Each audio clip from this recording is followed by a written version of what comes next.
Hello everyone. Welcome back to our new video. Today, I'm going to show you how to make a QR code in Canva in just a few simple steps. If you are searching to generate a QR code in Canva, you come to the right place. But before we jump into it, don't forget to like this video and subscribe for more helpful tutorials. I've also added some useful tools and apps in the description, so be sure to check them. Alright, let's get started. To create or generate your own QR code in Canva, first of all, open the Canva app on your computer or go to the Canva website. Once you're on Canva, log into your account if you haven't already. Now, on the home page, click on the Create a Design button at the top right corner. A pop-up appears. From here, choose the type of design you want, like poster, flyer, or custom size.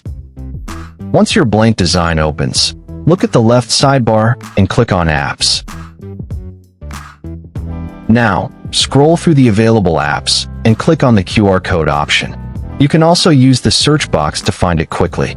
Now, click on the Open button. A QR code generator panel will appear on the side.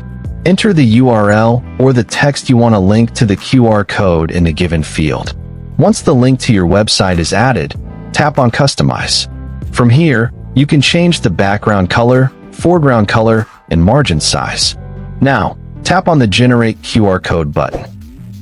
The QR code will appear on your design, and you can move, resize, or customize it as you wish. Finally, you can share your design or QR code, and anyone can scan the QR code to access your link.